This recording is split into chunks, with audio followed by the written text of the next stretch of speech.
Okay, Ina, and then... Sino man ang, hindi ba the board will choose? Oh.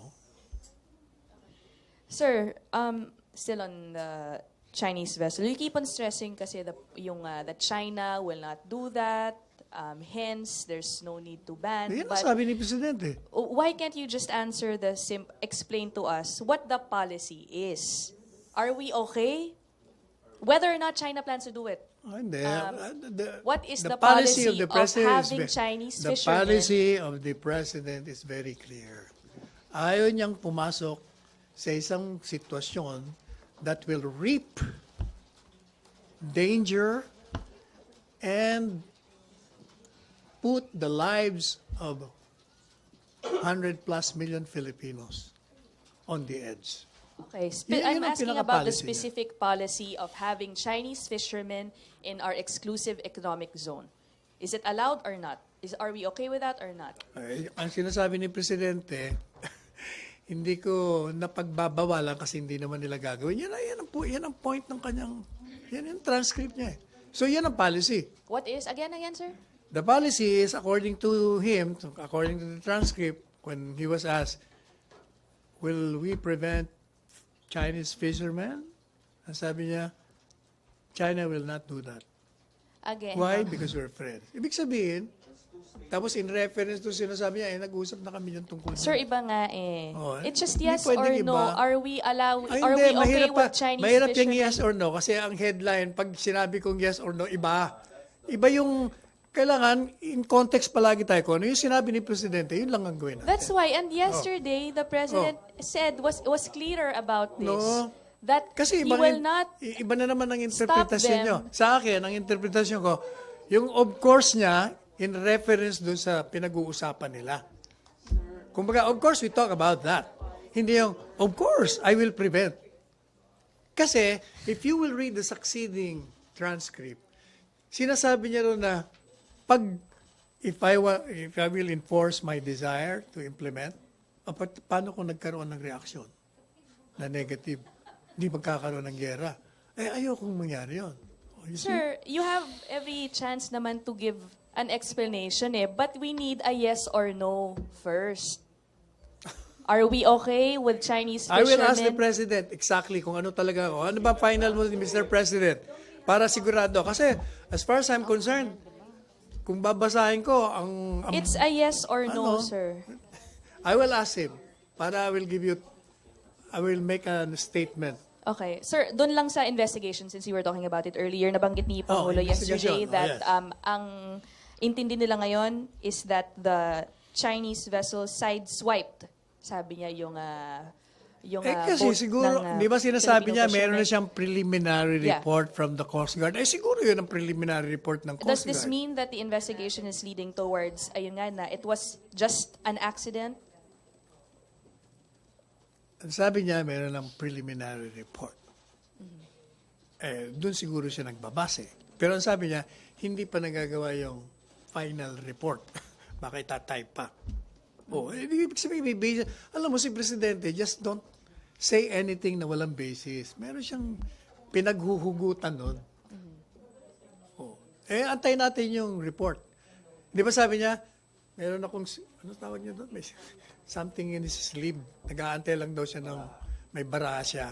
Okay. Siguro meron siyang alam kung ano talaga nangyari doon. Is there any update, sir, on what possible actions, if we are to take any, against the Chinese nationals on Mahirap that vessel who mag-speculate left kasi hindi our pa natin alam fishermen? kung, we have to wait for the final results.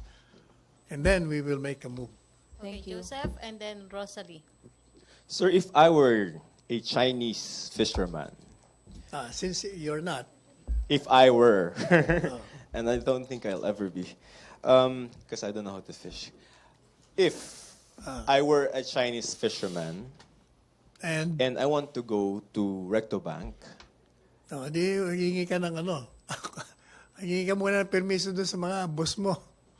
and I was allowed by my bosses, meaning I'm ready to go to Recto Bank, Oh. and 2 areas that are covered by the Philippine EEZ. I want to fish. Okay? Given the President's statement yesterday, can I? Conjecture yan I will not deal on conjectures. If that happens, then we will respond to your question. Fair Until enough. such time, it's all speculations. Kaya tayo na sa mga speculation. Are you walking back, sir, the statement of the president That- yesterday?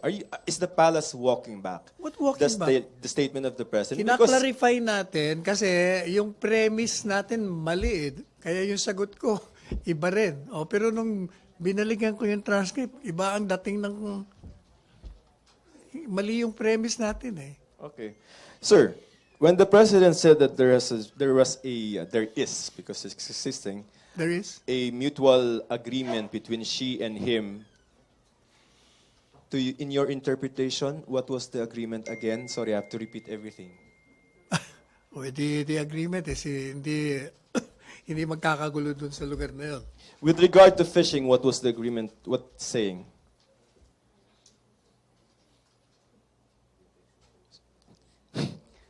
Sino po yan? Hindi, may nag-text. Do you want to call a friend? May nag-text. Sir, again, going back. Makulit ka daw. Okay lang. Ito dati naman ako makulit yan Trabaho niya yun. That's part of your job. Ulitin natin. Sir, ite-text ko din siya. Sino yan? Para Maganda- makapagpalit. maganda Sir, ko game. na yun. Ha? Maganda. Okay.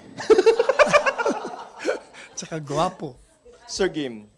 With regard to the agreement, what does it say with regard in terms of fishing rights, mechanics of the Chinese Ang fishing in the pagkakaintindi Philippines? ko kasi dati hindi tayo pinapayagan. Kasi nga meron silang claim As far as they're concerned, kanila yun kaya di ba, kaya mayroong mga sinasabing harassment. Pero nung nagkaroon sila ng pag-uusap, pumayag na sila. Na hindi nila pakikialaman yung ating mga fisherman. So therefore, sir, translate that to policy now. The mutual agreement says what? In terms of fishing. The In terms of fishing. The mutual agreement is hindi makikialam sila dun sa fishing ground natin. Can China fish in our Philippine EEZ? Hindi nga daw sila makikialam Hindi ba? Okay, Joseph. They'll never do that. Yan ang sinasabi ng Presidente. They'll never do that. Why? Because they're friends. Ano pa ba? Are we listening to the same president, sir? Baka you're not listening to what he's Anyway, sir, saying. game. Because some are saying, sir, that the agreement he cannot do because of the constitutional provision that he's mandated to protect the EEC. Do you agree with that? Alin? Na he cannot enter into these kinds of agreement because that opens our EEZ to foreign forces, and that is a contravention, or that's contrary to... Yun nga ang provision di ba sinasabi ko kanina? Is that executory or it requires Congress passing a law to define exactly the whys and the wherefores of that provision? Interesting Kasi that you said. hindi naman lahat ng provision sa Constitution executory. Yun po, are you referring to the protection of the EEZ? Interesting that you mentioned that, sir, because there is a fisheries code. Republic Act 10654. Yung fisheries code ang sinasabi mo, iba yon. No, sir. Yung sa EEC, kailangan ang batas refers to that particular use of the exclusive economic zone. Yung fisheries, applicable yun sa lahat ng ginagawa ng fisherman. Sir, can I read section 1 Ano? of section 2 actually, Declaration of Policy of the Fisheries Code 10654? It says here, it is hereby declared the policy of the state, letter C, to ensure the rational and sustainable development, management, and conservation of the fishery and aquatic resources in Philippine waters, including the exclusive economic zone and in the adjacent high seas, consistent with the primordial objective of maintaining yada, yada, yada, yada. It does mention how we are going to treat the EEZ. The economic, yun ang policy, kumbaga policy yun. Pero yung specific provision, does it deal with how you will deal with other countries coming into our exclusive economic? Yes, sir. Ano nakalagay? This is a law at access. Meron, sir, Section 5, Section 7, access to fishery resources, harvest control and reference points, monitoring, control, and surveillance of fishing in all Philippine waters and Philippine flag distant water fishing Ano, vessels. may nakalagay ba dyan kung may pumasok, anong gagawin? Kung They have to coordinate, sir, with us. Ha? They have to coordinate. Hindi, ang ibig sabihin kung may violation. Yes, sir, meron penalties yan. In fact, Hindi, sinong mag-handle ng violation? Ano Sir. nakalagay sa batas? Yun pong, meron tayong, sir, sa chapter 6, para tayong law school, no? Prohibitions and penalties on authorized fishing, tapos they have to gain license and permit from the department, before siguro to, sir, and LGU. Ano naman with respect to Filipinos yun? Filipinos, kaya nga, fisheries Paano pagdating doon sa mga foreigners na pumasok? Sige na, sir. Okay, Joseph. Rosalie? Poaching din, sir, Section 91. Oh, may violation yun. Rosalie. And Hi, sir. Good afternoon. Rosalie. Senior Associate Justice Antonio Carpio said yesterday that the Philippine government cannot allow Chinese fishermen to fish in our exclusive economic zone. But then the President said Justice Carpio is stupid and fool. May mali po ba sa sinabi ni Justice Carpio? Hindi, ang sinasabi ni Presidente, yung matagal ko na rin sinasabi na ang gusto kasi ng mga kritiko is to pursue an aggressive isolationist policy na very dangerous sa panahon ngayon. Kasi hindi natin alam kung ano ang magiging epekto nung kukontrain mo, patapos i-enforce mo pag nagkaroon ng gulo. Yun ang pinupunto lang naman ng Presidente. So, sir, In other words, dangerous na i-invoke yung nakalagay sa Philippine Constitution.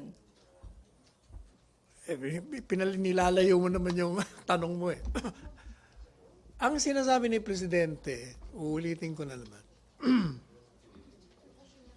ayaw niya na yung mga pinipuwersa siya na gumawa ng hakbang na malalagay sa panganib, sa bingit ng panganib ang mga Pilipino. Kasi pinipili siya, kung baga, di ba sabi niya, they're looking for trouble. Gusto nila talagang isubo ako doon.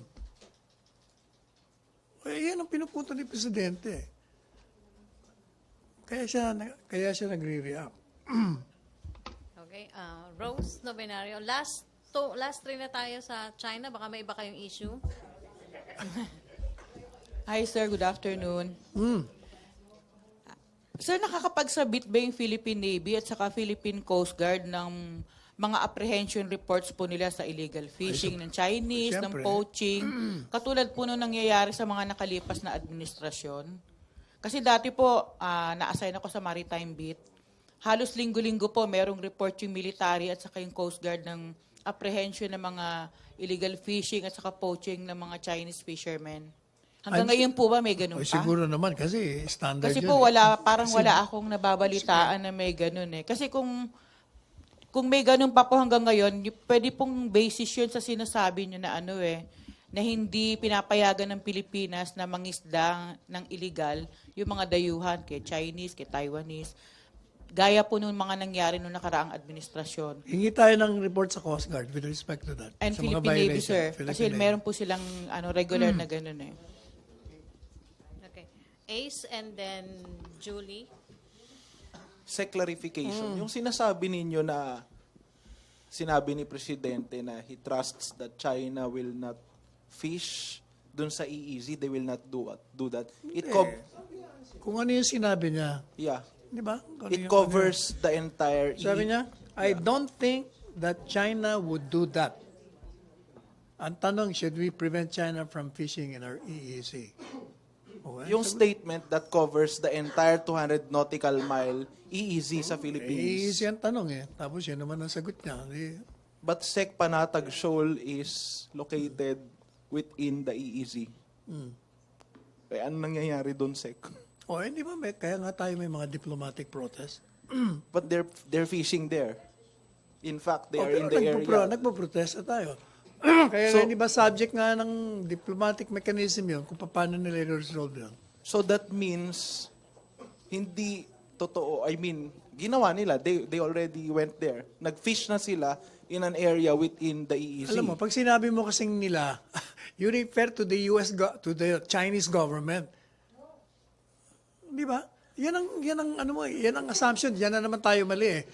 Baka yung mga fishermen doon na Chinese, hindi naman inaalaw ng Chinese government yun, pero pumupunta there were ron. reports Na? that Chinese boats were accompanied by Chinese militias. Oh. So, paano yun, Sec? May mga ganong reports yung fishermen, even our security forces. Kung i-check niyo yung mga previous reports sila, there were reports that yung Chinese fishermen were accompanied by Chinese militia, and then yung Coast Guard ng China was even there. That is a violation of their own. So, ergo, nasira na yung trust ni Presidente dun sa China, dun sa panatag pa lang. Kaya nga nireklamo natin eh. Di ba? So therefore, do we still have a basis to yung i-maintain natin yung claim ni Presidente na they won't do that given that nandun yung panatag, ganun yung situation doon. O sige, yung recto, sige, sabihin natin wala muna. Pero yung panatag, very clear. Na nasa EEZ rin po yun. Paano yun, Sec? Basta yung nangyari doon sa panatag, meron na tayong mga reklamo doon. At subject na yun sa kanilang pag-uusap.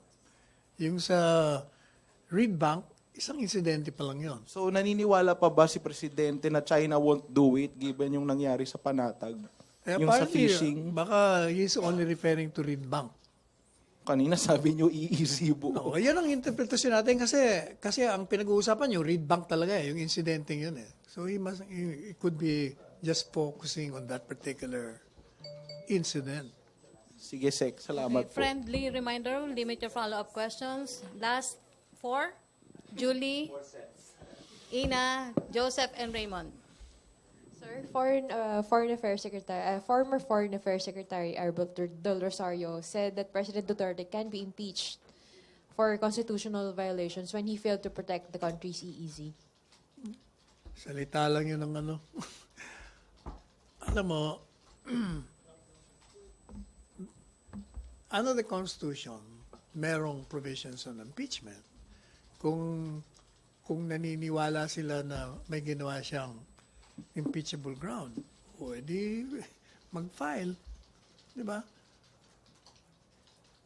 But you cannot stop the president from doing measures, steps that to his mind is the correct way to obey the constitutional command to him to protect and to serve the Filipino people. Di ba sinabi niya nga, I'm willing to sacrifice my life, my position. You can put me to jail, you can assassinate me. Di ba pinatanggal niya pa nga yung bullet glass. Wala siyang, wala siyang takot doon eh. Basta ang ginagawa niya palagi sa kapakanan ng taong bayan. Yan ang hindi nakikita ng mga kritiko. So the palace believes that what President Duterte did is not an impeachable offense. Oh, definitely. Correct? Because? Oh, ano ba nakalagay doon sa culpable violation of the Constitution? Like what? Bribery? Wala. Graft and corruption, high crimes. Anong ginawa niya?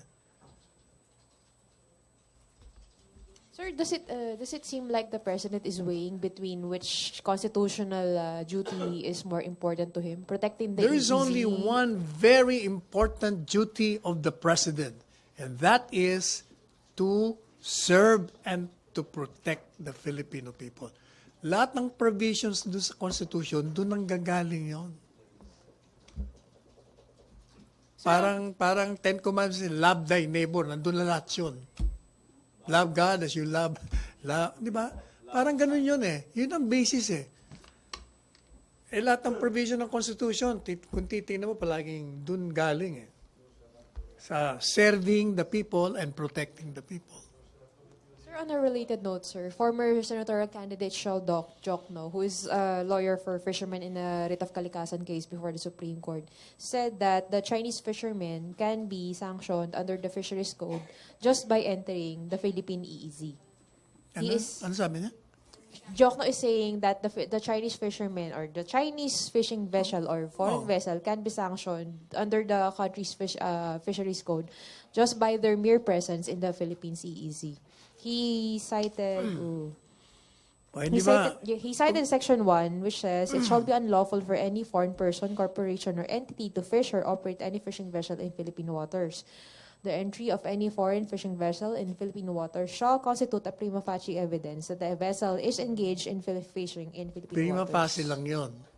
Ibig sabihin, hindi pa proof beyond a reasonable doubt. Ibig sabihin, kasi like for instance, in that Reed Bank incident, hindi natin alam kung nag-fish ba siya roon o dumaan lang siya. Kasi they're also entitled to innocent passage. Di ba? Kaya nga precisely gusto nating maimbestigahan.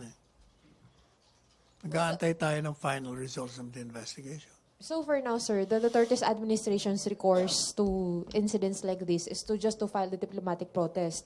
Does it mean that its hands are tied vis-a-vis fining Chinese or any foreign Bakit fishing naman vessel? hands are tied? Nag-iimbisi nga tayo. Pag nalaman natin na at fault, meron na tayong gagawin. Sa ngayon, hindi pa nga natin alam. Na-fine ba natin, sir, yung sa Panatag Shoal? Would you Alin? know? Na-fine ba po ba yung Chinese fishermen sa Panatag Shoal? Hindi ba subject to diplomatic protest yun? Yung sa atin, yung sanction natin, the diplomatic protest is another thing. Pero for us, can we, have we find any Chinese fishing vessel? Kung meron, under the nagdemanda ba? Ang administration? tanong niya, nagdinimanda ba? Yung sinasabi mo, what particular incident in Panatag Shoal? Yeah, you have to be specific about it. Which one there? Kung isa, dalawa, tatlo, apat, alin doon? Para we can ask the Coast Guard, nagdemanda ba kayo? Na-identify niyo ba yung vessel? O nakatakas sa inyo? Di ba? Hindi lang ganun kasimple yan You have to ask certain facts. Sir, thank you.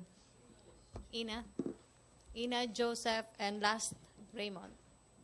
Sir, huli ko na to sa China. I just have to stress because it's quite frustrating, sir, that we can't get a categorical answer on our policy of whether or not Chinese fishermen are allowed in Reed Bank. But yung minention po na provision ni Julie, Section 91 of the Fisheries Code, it shall be unlawful for any foreign person, corporation, or entity to fish or operate any fishing vessel in Philippine waters. Tanong nga How dyan, do- were they fishing? No, Yun no, nga ang tanong regardless. We have to specifically refer to one incident. We cannot generalize. There is only one incident in the Reed Bank. We don't even know whether they were fishing there or they were just passing through. Yes. Oh, exactly. So hindi tayo But basta gano'n. I'm not talking about that No. specific incident. Now, if there I'm is talking a, about the general if there is a policy. violation of our law, then they should be held accountable. Yes. So Oh. what is the policy then? What would violate the law? We will enforce the law. Which Kung may says violation, ano bang sinasabi mong here law? na unlawful nga for any foreign O person then we will to enforce. operate If or fish. if it's unlawful for them to enter, then we will enforce the law. So now, you're Oh. saying na bawal sila doon. Nalin? Bawal ang fishing doon by a foreign national. Sabi ko na nga kanina, you have to specify kung anong ginawa, alin ba ang ginawa No, nila. no, no, sir. General. Kasi I'm general, I asking don't want, about the I don't want to general respond to policy. general question. No, I'm asking You about have to the refer to a policy. specific situation, a specific case, and I'll respond to it. Not in a general way. No, I'm We will even be referring committing to a... blunders pag general ang tanong natin. No, But sir. if you want a general answer, we will enforce the law.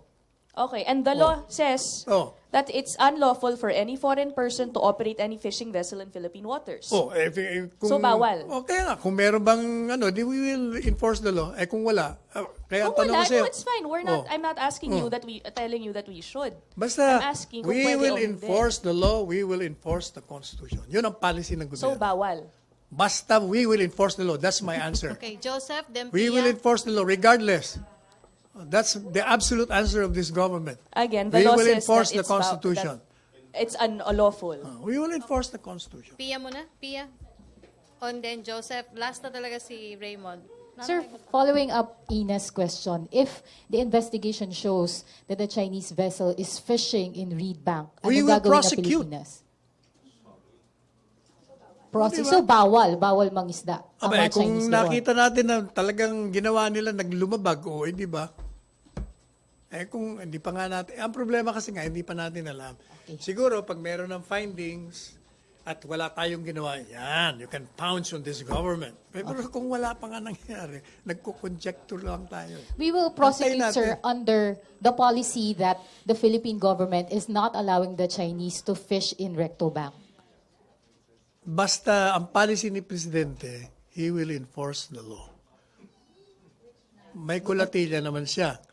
Yan naman, pagdating doon sa Reed Bank, ang feeling niya, hindi sila magbabiolate. Kasi nga, sabi niya, we're friends. They will not do that. But if it shows in the Dapat siguro investigation tanong that niyo, the paano Chinese if they has do that, sir? violated O the yun ang trust? dapat na tanong niya. If they do that, then ang sagot ko naman dyan, then we will wait for that. And then you will know the response of this government. Kasi Yun nga, sir. If it shows in the investigation that the Chinese has violated the trust, ano ang gagawin ng Philippine basta pag government? may nag-violate, we will prosecute. Yan lang sagot ko dyan. So, bawal nga, sir. Thank you. Yan ang Okay, Joseph, and then last na si Raymond. Saya-saya. Sir, game. of drones. Huh? Sir, una muna, I'm curious, no? Because when you say now that it's not proven yet that it is... Ang sinasabi nyo ngayon, sir, is that yung Chinese vessel na nakabangga dun sa ating mga Hindi pa natin alam kung nagpifish ba siya doon o dumaan lang siya. And the nature, sir, di ba? Kasi parang ang sinasabi nyo is that ang assumption is that it is Chinese government-backed. Pwede din namang, ang sinasabi nyo ngayon is that it's private, right? Hindi natin nga alam kung Chinese government yun o private. Kaya nga hindi ba sabi nga, imbestigahan muna natin exactly sir. ano Okay. ba talaga yan? Hindi, but... No, in-identify lang nila na it's a Chinese vessel, not a Vietnamese vessel, not an Indonesian So vessel. are you aware of the cabbage strategy? The what? Cabbage No, strategy. sige, educate me. Okay, kaya pala, sir. Yung mga militia, sir, yung kung nabanggit niyo na dati yun, sir, yung mga Chinese militia. Remember na you referred to those fishing boats as Chinese militia? Hindi sa akin galing yun, sa ano yun, sa report ng Western Command. Oo, ang sabi, sir. Oh. Anong sabi, sir, ng Western Command? O hindi ba, nag-report sila na may mga parang militia daw ng mga vessel doon? Na sinasabi naman ng ambassador sa nung tinanong namin, hindi, mga fishing vessel yun kasi fishing season. Tinatanggi nila eh. And we accept that denial. Kaya nga tayo merong tinatawag na diplomatic protest. Sir, yun pong sinabi ni Presidente kagabi. Do you think that will open up our seas for Chinese fishermen? I don't think so. Why, sir? Bakit? Nabuksan ba? Wala naman. Hanggang ngayon nga, wala. 3 taon na siya rito. Wala naman nangyari dyan sa Reed Bank. Huh? Meron Sir, but ba? you know... Meron ba? Meron ba nag-fishing sa Reed Bank? There are reports from... Puro reports. Show me from the the report. government, sir. From the Show government. me. Show me. June 10, Show sir. me. Nasaan? Nasaan yung report? Oh my gosh. I need a specific document stating that report. Mahirap na we will be relying lang palaging nangyayari. This is also a spokesperson of the Coast Guard. Ang sabi niya? He said, Coast Guard spokesperson Captain Armand Balilo on June 10 said also seen by the BRP Malabrigo at the shoal about 120 nautical miles from the Iba Zambales were 2 Chinese Coast Guard ships and 2 militia boats. If you're asking for sightings, those are the sightings. Ngayon? Ngayon, sir, yun pong question ko again. I want to go back to that. Will this kind of incidents be more prevalent and frequent because of the statement yesterday? Kasi yung tanong mo, speculative din. Hindi ko natin alam kung magiging prevalent o hindi mangyayari o mauulit. Okay, thank you, Joseph. Last, Raymond. Microphone. Wala pala si Henry, no? Hello, sir. So, picking up from your question, sa kayo sinabi ng Ambassador. Raymond. Yes, sir, sa Ambassador Zhao na it's not Chinese militia who were around Oh, yun na. Panatag Shell, Kasi but tinanong, fishing I remember, vessel. tinanong namin siya nung second visit ba yung last time sa Beijing. Sabi niya, hindi naman mga militia vessel yon, mga fishing vessel yon. Okay, so SWAT, Yun they ang are sabi fishing. niya. So they are fishing in our, so malinaw na, they are fishing within our EEZ sa Panatag Shell. And it's a violation already of our EEZ. Kaya nga may, hindi ba nagkaroon ng, di ba sabi ni Secretary Teddy Boy, he filed a slew of diplomatic protests. So, Oh. sir, O, hindi ibig sabihin, nagre-reklamo tayo so, kung violation. so during the June 18 press con, you have said that as far as we are concerned, yung presence ng Chinese vessel dun sa Rectobank is already a violation. Binabayol nila tayo because that is our EEZ. So, maintain o nagbago ba yung posisyon natin that the mere presence of a Chinese vessel within Rectobank is already a violation of our EEZ? Pagdating dun sa incident na yun, hindi natin alam, gaya ng inuulit ko, hindi ko alam kung dumaan lang sila doon, may presence nga. Pero dumaan lang ba sila doon o nag-fishing sila? Kasi hindi naman bawal dumaan eh. So if it's fishing, they violated our EEZ. O definitely. Di So, ba? it's unlawful. Pero sabi naman ni Presidente, hindi naman nila gagawin yon. So therefore, yun nga, just para simplihan lang natin. So kung may Basta establish- sinabi ko na Raymond, basta violation ng batas, under our jurisdiction, we will prosecute. That's the absolute answer. So if they are fishing, talagang it's a violation of our EEZ. Basta may violation, kay fishing ka dyan, kung ano pang ginagawa mo dyan na binabiolate mo yung mga batas natin within our territory, you will be prosecuted. So your statement stands na binabiolate nila tayo because that is our EEZ. No, not necessarily kasi we're referring only to one particular incident. Kaya nga Sorry, sinasabi ko, hindi pa natin alam exactly kung nag-fish sila doon o hindi.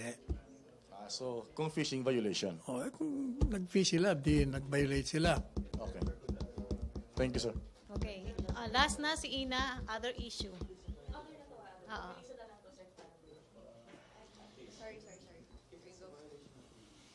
Sir, tapos na daw po yung trial on the Maguindanao massacre. Is the Paras hoping for a decision within the year? And how confident is the Paras of a conviction?